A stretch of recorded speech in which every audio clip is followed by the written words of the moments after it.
What is going on, YouTube? Andrew Miller, Shane Black from hook'emheadlines.com. We're coming back at you all today with we kind of had some abrupt news come up on the recruiting trail here in the last couple of weeks with Rodney Terry and the Longhorns finishing out the roster. At least I would assume so. I don't think they have any more scholarship spots open. If they do, it's maybe one. But yeah, they added out of the transfer portal today, former UCF redshirt senior shooting guard, Ithiel Horton. He's a 3-time transfer now. Yeah, he's also been at Delaware and Pitt, 1 season at Delaware, 3 years, 2 seasons played at Pitt from 2019 through 2022. And then was that last week that Chris Johnson committed? Technically last week? Last Monday? Yeah, getting on 2 weeks now. Yeah, losing track of the days during the summer. And then a little more than a week ago, about a week and a half at this point, had 4-star former Kansas commit, combo guard Chris Johnson commit to Texas. Johnson winds up being the only high school signee for the Longhorns in the 2023 class. You kind of end up replacing. I don't know. You could look at it as a trade either way between him and Arterio Morris, because Morris kind of takes his spot at Kansas, or what would have been his spot at Kansas in the rotation. But then you also consider what Texas ended up losing in the 2023 class as well. But, let's not dwell on that. I guess not dwell on that here for too long. It's good to see Texas get more backcourt depth. I know for the last few videos that we talked about, potential portal targets and who they had made contact with really since like mid-May, that, adding someone with a little bit more length. And for me specifically, I wanted to see more wing depth added. That's something you'll get here with Horton, but we'll kind of dive more into his game here in a moment. Ultimately, we can now kind of put the finishing touches on the portal cycle. We have 5 portal commits in total now, and kind of look at what the complete rotation is going to look like, and start looking forward to the 2023-24 season, which is still a few months out. But I'll get this out of the way. As happy as I am to cover basketball at all points, I am kind of happy that this portal cycle's done. It started to get really redundant. And, I'm happy that Texas got a guy that's a good fit, and that, really just no BS. Rodney Terry sealed the deal with Horton here pretty fast. He was on campus for an official visit yesterday, canceled his Kansas visit this morning, and committed to Texas a couple hours later. This was pretty quick. I was mentioning to you off air, I think that outside of, maybe there was someone else that I'm forgetting, but at least among guys that either had an unofficial and then a coach visit, or officially visited, I think Reese Dixon Waters was the only one that fit into that bucket that committed elsewhere out of the portal. Otherwise, I think Terry was 5 for 5. So what are your thoughts on these two on these two commitments, and what the roster looks like as a whole now? Yeah, I mean, adding 2 guys that can play with the ball in their hands was something that Texas needed. Obviously, getting Asmus to kick off the portal cycle was huge. Bringing back Hunter, you kind of know what you're working with in your starting guards, and then Kendall Weaver is going to be a great option off the bench. But that was kind of the 3 scholarship guards you were dealing with until, the past 10 days. So getting a more experienced guy in Ithiel Horton, pairing that with your only 2023 high school recruit and Chris Johnson, I think it's a perfect balance. I really wanted to see at least one high school guy brought in this class. I still think that if you want to build a successful program, you're going to have to balance high school recruits and transfer additions. And, it's only one guy, but obviously the cycle wasn't full for Terry as a full-time head coach. So he did about as best as he could, and all the guff he took for those decommitments, he made up for with portal additions. And I'm happy with how the roster looks right now. And yeah, there aren't really a lot of holes. I think Texas is poised for another strong year. You have a good amount of experience up and down the roster with some younger guys as well who can continue to grow in the Texas system. So it's not going to be something where we're turning over knock on wood, turning over the whole roster again a year from now. There are some guys like Chris Johnson, like a Kendall Weaver, who will be sticking around for a couple of years. So I think that's a good thing as well, because continuity goes a long way. And I think we're going to see that with the play of Tyrese Hunter and Dylan Dessou and, Dylan Mitchell, some of these other guys brought back. It's a really good combination. And, kudos to RT. Was definitely under a lot of pressure immediately after signing that 5-year deal, just because of all the departures and hoopla around the program. But he came out with 11 guys who I feel comfortable playing night in and night out. And it'll just be interesting to see how he mixes and matches rotations. I think we're going to talk a lot about that on this video. But all in all, I think you do have the pieces in the program to compete for a Big 12 title and, another strong push in the NCAA tournament. Yeah, I'll loop back to one of the things you were mentioning earlier about, high school recruiting versus portal, something that we've talked about a lot this offseason. But, looking back on it now, I think the two guys that you had committed originally and signed in the 2023 class, there was a good chance they were both headed to the NBA draft after 1 year. Holland, definitely. And so Chris Johnson, maybe he comes in, has a bang up season, has like a Jackson Hayes type rise. Maybe that happens. And he gets drafted, late first round, early second. More than likely, though, Johnson's going to be a 2 or 3 year guy. And then, you mentioned some of the other guys you got coming back again for the 24-25 season. Rodney Terry, the first full recruiting cycle that he'll have is 2024. And so, if he can stack classes pretty good here and maybe get guys like, let's say like a 4-star Liam McNeely and then Cam Scott, maybe Nick Cody, a guy that's officially visiting this fall, get a couple high 4-stars in here, maybe a 5-star, you're still working. I don't know how much different it really is compared to what you would have had originally for, the future of the program coming in from the 2023 class. Other than that, we have problems with facilitation of the offense in the backcourt beyond, the primary 2 guys. I think that's a question that will have to be answered heading into the season. It's not a luxury that every team has 2 point guards that they can turn to at all times. Even last season for Texas, you could even cycle just Tyrese Hunter and Marcus Carr and have that going. But, I think for this season, you got to still focus on development a little bit, but you have so many guys that are like quality scoring guards that you'll, be able to spread the ball around. You got a lot of good floor spacers. You don't necessarily need someone to, draw in 2 guys, be able to effectively draw in 2 defenders and then dump it off to an open guy. You got guys that can be effective contested shot makers and, guys that can create their own looks, some good mid-range shooters. It's a nice pairing, and even some guys you can dump it down to near the rim that can, make their money there. Yeah, I think one of the major storylines we're going to be talking about through the whole season in 23-24 is, what do the minutes look like when Asmus and Hunter are both off the court? I think Terry's going to do a good job of stacking their minutes, but there's going to be, 5-7 minutes a game where both of those guys are on the bench. And some of these transfers and, Chris Johnson as a freshman will have to step up with the ball in their hands.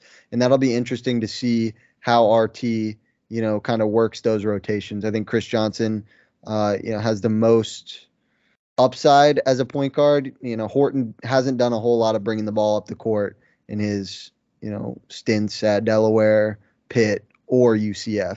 So I think that'll be between Johnson and Weaver, and that you could get yourself in a little trouble there because those are 2 underclassmen and you're kind of throwing them into the fire in the Big 12. But, with a guy like Johnson, that's kind of how he learns.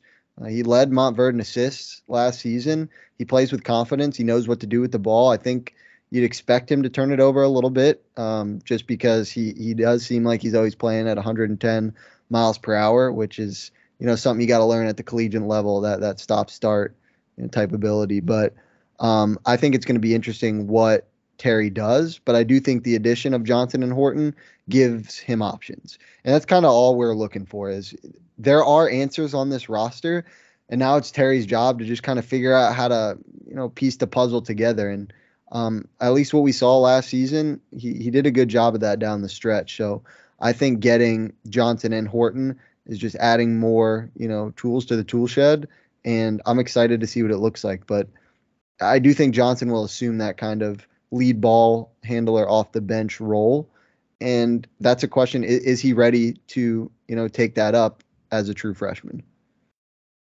Yeah. And, I look at it this way that, like, Texas in the second unit is going to have to rely more on length, athleticism, and floor spacing. I mean, floor spacing is going to be just a given for the entire team next season. It's not just going to be like the bench players. Texas could be one of the best 3-point shooting teams in the country next season. Chris Johnson's a guy that's 6'4", good athlete. Kendall Weaver, 6'3", huge wingspan, another good athlete. I'll say this. I heard that he sprained his wrist or something today, or like this week in workouts. So we'll have to see what happens there. That's not what you want, though, for a guy that needs to put on weight before the season. So hopefully that doesn't. Otherwise, though, you got Brock Cunningham, probably going to be a second unit guy. Dylan Mitchell's probably going to get a lot of minutes with the second unit.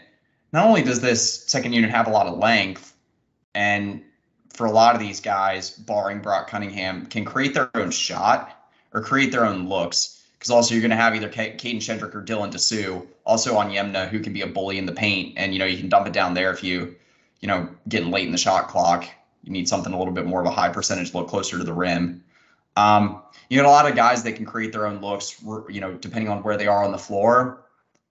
And this second unit's going to be insane on defense because, like, some of the guys you got here, who's going to be bullying guys like Onyemna and Shedrick and Mitchell and Amikwe, Chris Johnson, he's going to be matching up with point guards one-on-one. He's a pretty tenacious defender, like a high effort guy. So, before we get into talking about, these guys individually, I wanted to mention this, like, if you're looking at it from a plus minus perspective, if Johnson turns the ball over 2 times per game at the outset of next season, it's really only probably 8 to 10 minutes per game that Texas really has to manage with him being the primary ball handler on the floor.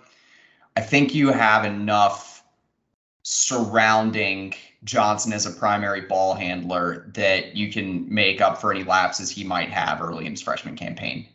Would you agree with that? Yeah, I would definitely agree. And I think that's why adding all this talent is so crucial, because if Johnson starts to struggle, you can throw it to a guy like Horton or, hopefully Dylan Mitchell's offensive game progresses. Like you mentioned, dumping it down low.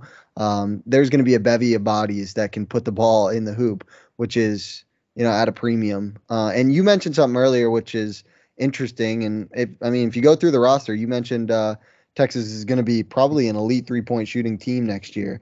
When's the last time you could say that about a Texas basketball team? Certainly not during the Shaka Smart era, not over the last couple of years. And they were, I think, right in the middle of the pack in the country when it came to 3-point percentage last year. So if Texas can creep in that like top 50 or even top 25 range when it comes to 3-point percentage, it's going to be glorious to watch as a fan who's. Yeah. So let's start with, natural segue here, Chris Johnson. So we talked about a lot of points of his game already where, good. He is a good facilitator. He's a quality playmaking guard, true combo guard, I would say. Lengthier guy, about 6'4", 180 pounds. I think a pretty tenacious defender. I think he's going to be a solid guy on the perimeter. I think he's going to be great in transition as well. There are a lot of clips from high school and AAU ball where you're really, really solid court vision, whether he's the one taking it to the basket or finding a teammate running in transition. He's really effective in that regard. The biggest weakness I could spot for him, beyond sometimes getting a little short-sighted when he comes under pressure in the settled half-court offense, is his just shooting ability from deep. The shooting mechanics aren't fantastic. It's not like it's unfixable, but he's a guy that just kind of screams 25 to 30%.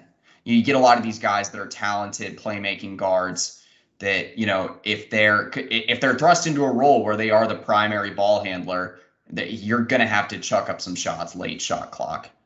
It's going to happen. That leads to low percentage opportunities, given the fact that he's not going to be hitting a ton of open threes because that's just not his game. I would say that's going to be a pretty pronounced weakness from day one. Yeah, I think the shot is certainly a cause for concern, but like we mentioned, the guys who are going to be surrounding him, hopefully we'll be able to make up for that. And if there's one thing we know about Johnson is he has a strong ability to get to the rim. Watching him at Montverde, he can finish with both hands around the rim and is very adept at, slashing by, bigger defenders, smaller defenders, really anyone who guards him. I mentioned earlier his confidence. He plays with a confidence like he's not cocky, but it's like I'm here. You can't guard me. Watch me get by you. And even if he's getting to the rim and not finishing as well as he has in high school, we're gonna have guys like Dessou, Shedrick, Mitchell cleaning up those misses. And so I think for him in year one, the shooting percentage may not be great. I think that's something we should expect. But if he's aggressive, and I think that's all you can really ask from him, especially in the second unit, because guys like Weaver, Cunningham, they should be knocking shots down around him. So I kind of really like where he fits in. I know we were mentioning on previous videos, looking for a true backup point guard. Johnson doesn't fit that true backup point guard role. He is more of a combo guard, but he can play in that role. And, I think as long as the expectations are there that he's not going to be a sharpshooter and, we kind of know what he does, I think it'll be fine for Texas fans, and I think he'll be a really solid addition. But like I said, it is all about managing that expectation. You can't expect him to be one of the guys shooting 35+% from deep, because that's just not going to happen, and you're going to be disappointed by his play. But if you look at all the upside that he does bring, and you're going to be like, wow, this is a guy who, come year 2, come year 3, he could really be the lead ball handler on a Big 12 or SEC, top of the SEC type team. Yeah, I think for him, I would like to see a lot of drawn up plays that are simple. I would like to see some high ball screens, some easy pick and pops. Nothing crazy, nothing like you said, Johnson has a lot of the tools to where he can at least fit this role and excel in it as the season moves along. I think one other concern I missed for him, I'll get to, sorry, I'm sounding really negative here, but you're covering a lot of the positives well. And I did cover a lot of the positives in the article I did for him on the site. Link that down in the description below as always. I mentioned that I think he's going to be a tenacious defender. I do think he's going to be a good defender, like a net positive. It does concern me a little bit. He does look a little bit lost at times. I think it's going to be more of an Arterio Morris type thing where he over pursues sometimes, and just sometimes gets a little undisciplined, can commit unnecessary fouls, things like that. People remember that Arterio Morris came in he's still a guy that can be a potentially elite defender. He's just got crazy tools. I mean, lateral agility is just off the charts for him. And so, Chris Johnson has a lot of the tools to be a really, really solid defender, especially playing at the 1. And I think it's just going to take a little bit of time for him to grow into that. I think that's a perfect comp for Texas fans to kind of imagine what he's going to be on the defensive end, because like we saw with Morris last year, he'd come in off the bench and be a spark plug, force a steal, have a deflection, and then that third possession picks up a silly foul or, lets a back cut go by because he's over pursuing. And I think that's something we're going to see with Johnson. So I think it's spot on, comp on the defensive end of the ball. Just the thing we're going to need to see from Johnson. I'm not going to expect to see it right away from a freshman, but he's just got to get to that spot where he has the mental fortitude to just, have that goldfish memory, move on to the next possession. We've mentioned a lot about obviously the different ways he can score the basketball, different roles he can be put into, or different set plays he can be put into on offense. But I got to give him credit for, a guy, especially when he's working inside the arc. He's got a pretty good basketball IQ. I mean, his identification of different maneuvers from the defense, different set defensive zones and things like that. And, really how to pick apart a defense, whether it's making his own moves to the rim or, picking up contact to draw foul. He's got a lot of that. There was one more interesting thing I wanted to mention on Johnson. I meant to mention this earlier.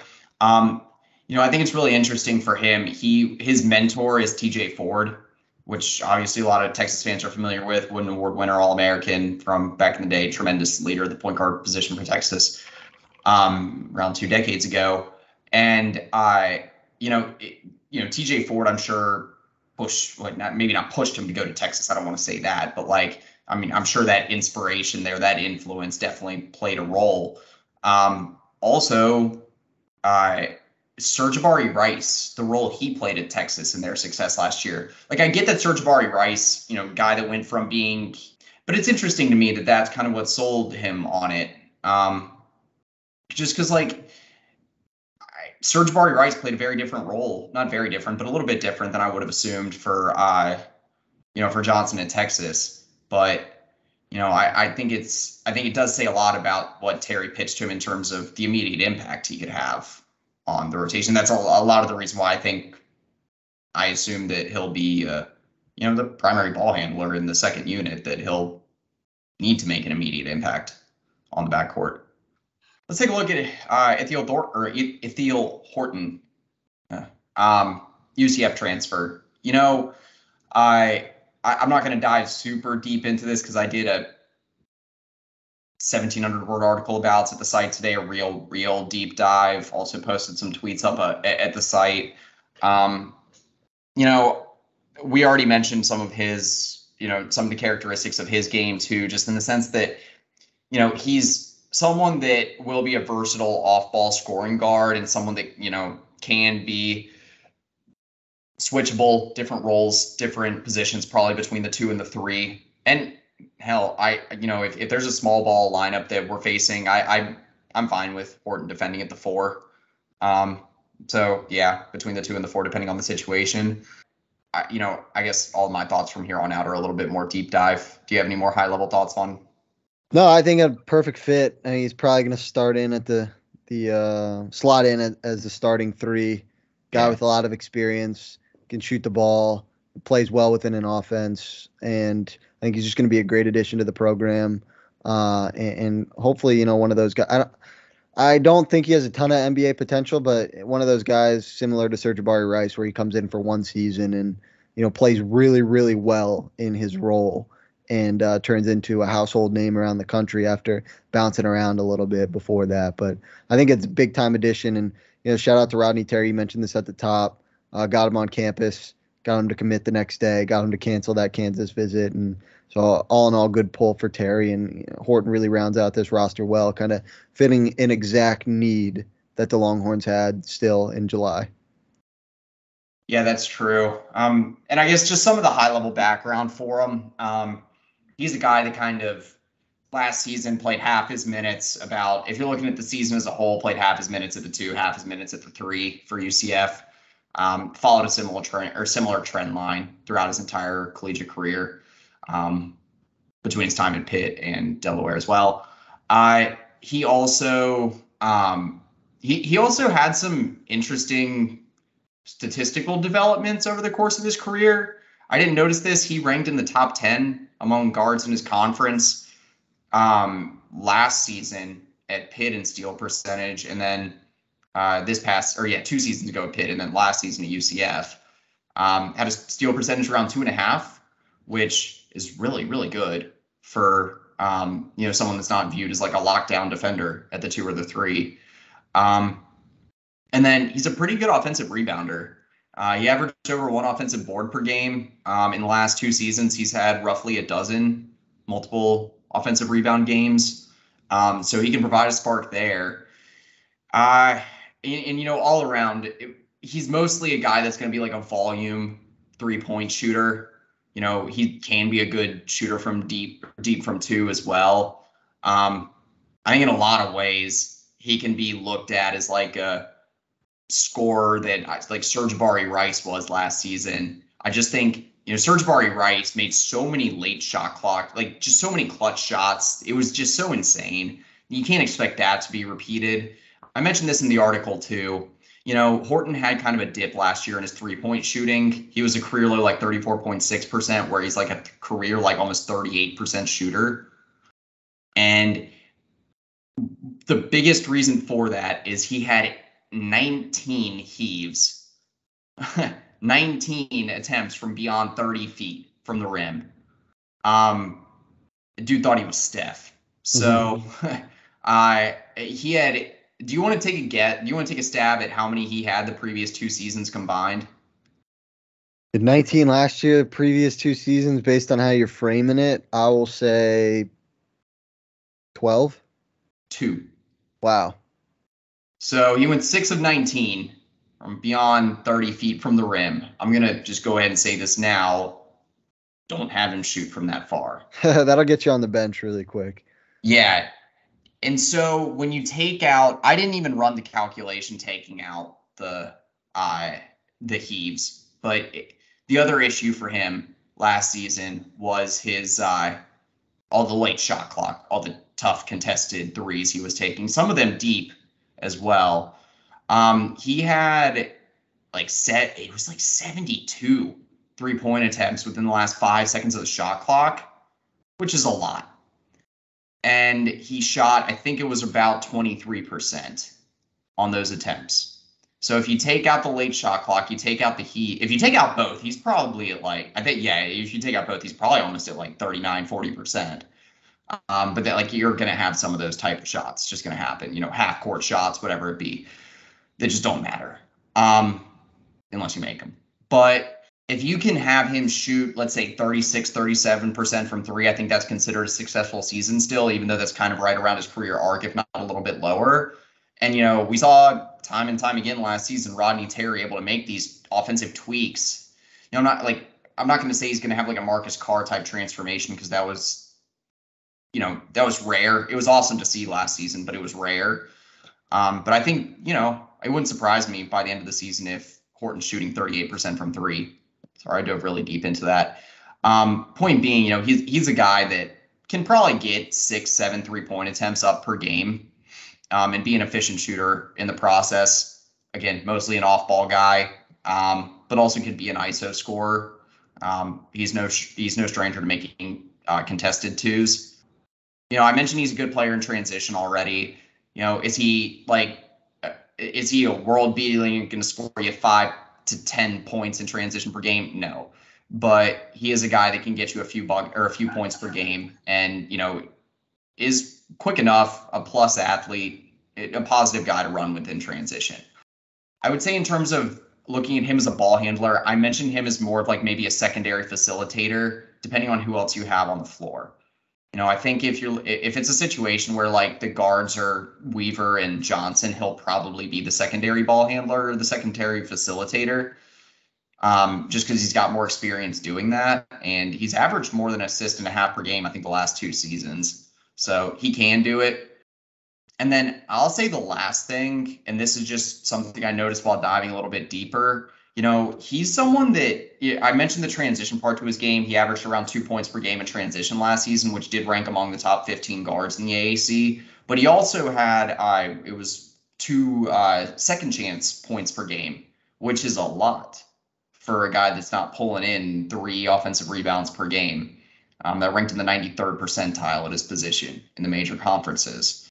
Yeah, I mean, no, you covered it. I'd urge to not to plug your article again, but I'd urge anyone watching this to read your article. You mentioned it. It does do a nice deep dive on his game, and you're going through it. I was reading it earlier today, and you're like, oh, he did shoot. Any question you had, you read a couple paragraphs down, and it'll answer your question and diagnoses, every part of his game very well. So you're probably going to link it below. I'd urge anyone to go read that, because it does a good job talking about his game. But I think he's going to be a perfect fit in this offense. He is one of those guys where he does start knocking down some threes. He's going to give you the heat check. And I think you started to really see what he could do with this good structure around him at UCF last season. Good but not great. And I think with an upgraded situation again this year, or this coming season, it'll be pretty good.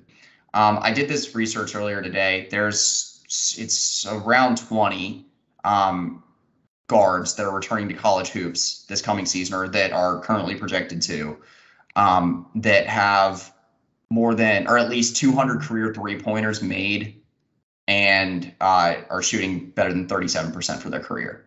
2 of those 20 are Horton and Asmus. So Texas has plenty of proven shooters in the mix this season. Brock Cunningham, one of the best 3-point shooters in the Big 12 in the last 3 seasons. He'll continue to get more and more involved in that regard. And obviously, Kendall Weaver, a 40% 3-point shooter at UTA last season. So, plenty of 3-point shooting on this squad. This is the lineup that I'm looking at right now. I mentioned at the beginning of the video, we're at 11 scholarship players now. I have A. Smith starting at the 1, Hunter at the 2. I'm starting to just think that like it's just going to be a 2-guard lineup. There's no defined position between those two. I think A. Smith is going to be bringing up the ball more, but Hunter is going to be doing it a lot too. I think Horton's going to be at the 3, Mitchell at the 4, Dessou at the 5. I then have Chris Johnson as the second unit point guard, Kendall Weaver as the second unit shooting guard. I think Kendall Weaver could also play in a 3-guard lineup. We've mentioned this a lot. I think the necessity of that is less so now that you have Horton in the mix. But, he's still, again, a lengthy guy that obviously can play off ball, can create his own shot. He's a good contested shot maker. So there's all that. Second unit forwards, Brock Cunningham, more playing at the 3. I think this coming season, Zarek Onyemna, I think the pretty defined second unit power forward. And then I've got Anamikwe. I think he's kind of your 11th guy still. We'll see how that develops, though. If he's, showing a lot and, if he ends up being someone that's one of the best defenders on the team, I'm going to need him in certain matchups. And then second unit center, right now I have Caden Shedrick. I think, it still bugs me that Dessou's still dealing with the foot injury. Yeah. Shedrick, they're still kind of nursing back too, but I think he'll be ready for the season, no problem. Dessou, man, he just can't stay healthy consistently since the knee injury ended his season a couple years ago at Vanderbilt. Yeah, no, I wouldn't push back on any of that. I think the starting 5 is what I'd go with. You might see Horton come off the bench just to add, more scoring and versatility in that second group and throw Cunningham as a starter. But no, I think that 5 is probably what I would go with. And then I think the way that I would do it if I was RT is at least the first rotation. I'd hockey sub 4 guys out, leave A. Smith or Hunter in, and just so Chris Johnson isn't, having to be that point guard right away. So, but no, for the most part, I like the way it sets up. And we mentioned this at the top, coming full circle. There's a lot of talent on this team, so it's up to RT to kind of piece the rotations together. And I think we're going to see a lot of different combinations earlier in the season. And then hopefully once conference play comes around, we got a pretty solid, handle on what's going on. Yeah, no, yeah, the hockey sub thing's interesting because I was just about to ask you a question here, very similar to that. I like that because I think there's 4 guys in this projected rotation that could all be viewed as a 6th man. Brock Cunningham, maybe not, but still, you got to include him just because all the experience, the 3-point shooting, the rebounding, just the grit, all of it. I think you could look at Kendall Weaver, Brock Cunningham, Zarek Onyemna, and Caden Shedrick, all as capable 6th men. So yes, I completely agree with what you're saying because none of them play point guard either. Now, here's where the tough question lies. Because you're going to have someone. You're going to have someone that is looked to just to bring the energy as that 6th man. At least if you're going to make a deep postseason run, pretty much every team has that. Who is that first guy off the bench that you're bringing in? I've been a fan of it being Kendall Weaver. You could sell me on it being Shedrick, but I think he's more of an ace in the hole than I think those are the only 2 guys that you could potentially give that role to, and I lean Weaver as well, just because Shedrick is kind of more limited in what he can bring to the table. Well, I agree with you. Ace in the hole is a good way to put it. Like we kind of know what we're getting with Shedrick. I think he's going to be solid in his role, but when you really kind of need that spark, Weaver is the guy that you can turn to. And, we both have high expectations for Weaver, just seeing what he did as a true freshman at UTA. So I think Weaver will eventually develop into that true 6th man, and he's going to be a guy that we can really trust coming off the bench. Whereas you're not going to bring Shedrick in and say, hey, we're going to throw it to you 5 times in a row and, be a huge spark on both ends of the floor. I think Shedrick is going to have his moments. He's going to be a solid player, but I think Weaver has the higher ceiling, especially because he's younger. I think we're on the same page for a lot of that. And I think that's for a reason. we'll have the next few months to digest all of this, but some recruiting coverage here along the way. Probably another 2 preview videos here the next couple of months. But yeah, this gives you something to chew on for a while. A lot to look through too. But yeah, you got anything else on this in general, Shane? No, I think I'm all good. All right. Well, for Shane Black, Andrew Miller, Hook'emHeadlines.com, that's pretty much it. Welcome.